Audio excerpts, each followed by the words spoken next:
So, Secretary Noem, what is habeas corpus? Well, habeas corpus is a constitutional right that the president has to be able to remove people from this country and suspend their right to. Let me stop you, ma'am. Habeas corpus, excuse me, that's incorrect. President Lincoln used it. Excuse me.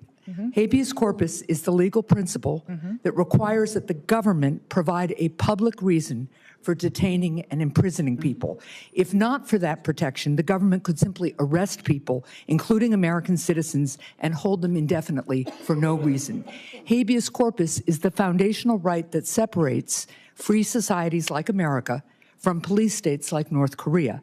As a senator from the live free or die state, this matters a lot to me and my constituents and to all Americans. You know, just when you thought this administration couldn't get any more embarrassing and clueless, Kristi Noem woke up this morning and vowed to take the baton of fascism, and make Donald Trump proud.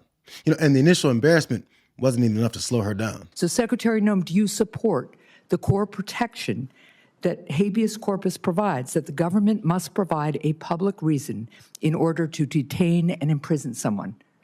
Yeah, I support habeas corpus. I also recognize that the President of the United States has the authority under the Constitution to decide if it should be suspended or not. It has never Let us be clear, though, that this president... It has never been done without approval of Congress. Even Abraham Lincoln got retroactive approval from Congress. Not only does he think that the constitutional right of habeas corpus is simply a power that Donald Trump can activate and deactivate whenever he sees someone too brown for his liking, but that the balance of powers don't exist because he says so. She must have been listening when Stephen Goebbels Miller talked about suspending it whenever the courts don't cooperate. President Trump has talked about potentially suspending habeas corpus to take care of the illegal immigration problem. When could we see that happen, do you think? Well, the Constitution is clear, and that, of course, is the supreme law of the land, that the privilege of the writ of habeas corpus can be suspended in a time of invasion. So I would say that's an option we're actively looking at. Look, a lot of it depends on whether the courts do the right thing or not. So when Secretary Noem terminated TPS for the illegals that Biden flew into the country, when courts stepped in, they were violating explicit language that Congress had enacted, saying they have no jurisdiction. So it's not just the courts aren't just at war with the executive branch.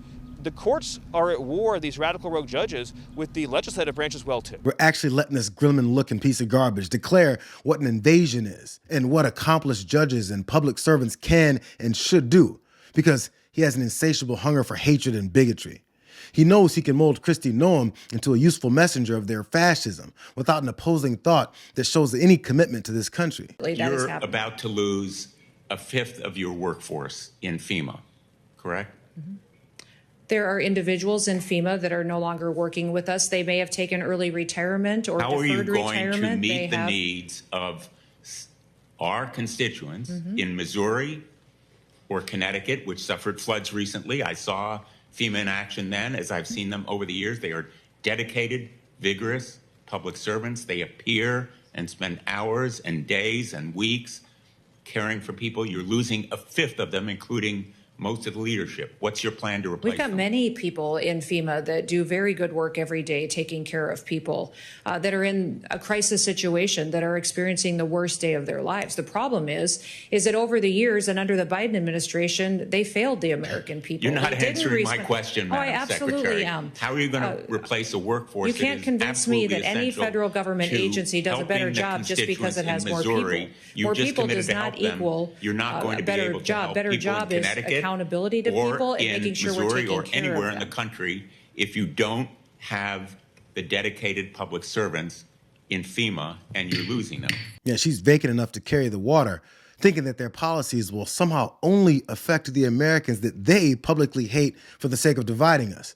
But check out her energy when MAGA Republican Senator Josh Hawley tells her that FEMA is failing his constituents too. Commit to helping for those 3 major disaster declaration requests that are pending. Will you help expedite those, Secretary Noem, and get those in front of the president, get those approved? We are desperate for the assistance in Missouri. Yes, absolutely. Thank Make you. sure the application gets to the White House as soon as possible. Fantastic, thank you. And can I also have your commitment that if and when the president approves a major disaster declaration for this storm that just happened on Friday in St. Louis, will you expedite as much as possible FEMA individual assistance for those who qualify for it in the St. Louis area? Yes. And I want to tell you just how important that is, because as I toured these streets and walked and talked to the residents, what I heard over and over is many of these folks don't have insurance. Yeah. You know, many of these folks, they either got their homes from a family member, or they bought them from a family member, so they don't have a mortgage on the property, and therefore they don't have homeowners insurance.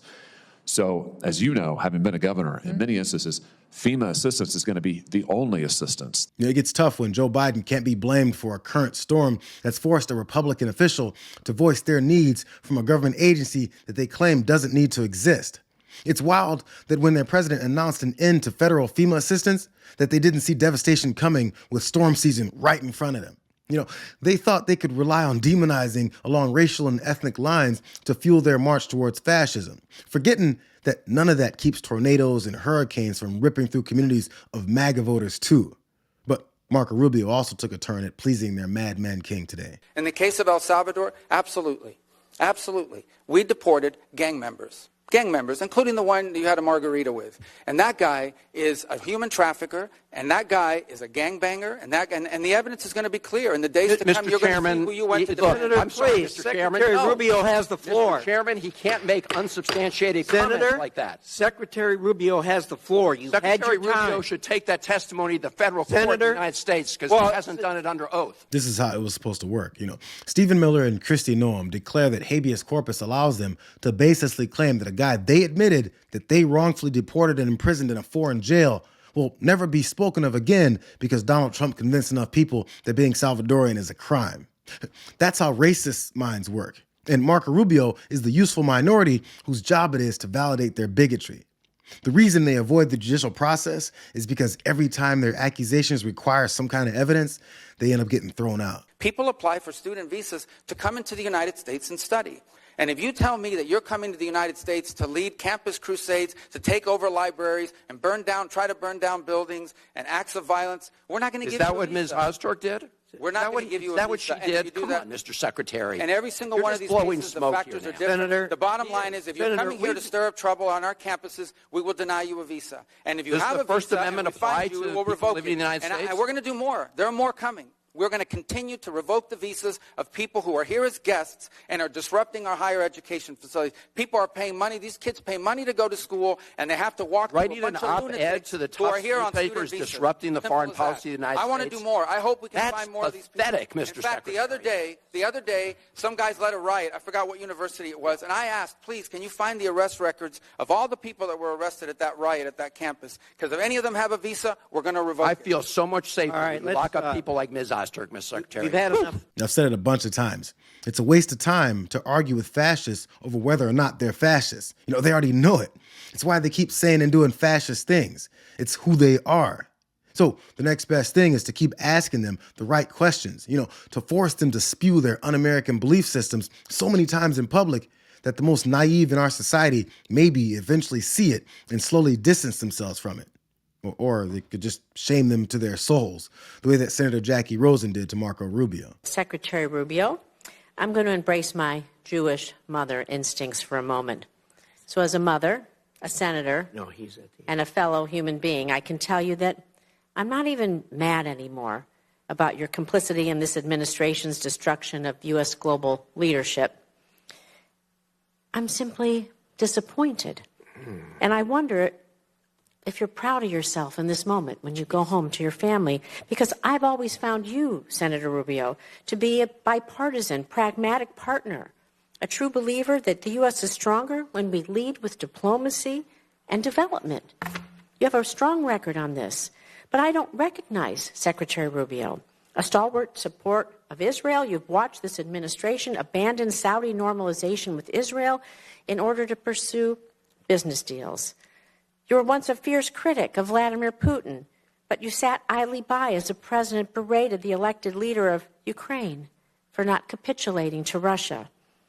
And worst of all, you've kneecapped foreign assistance, including programs that you previously championed and made America less safe, less strong, less prosperous in doing so. I know you know this in your heart, and I can't make this point any better than you did yourself in 2019 when you said, Anybody who tells you that we can slash foreign aid and that will bring us to balance is lying to you.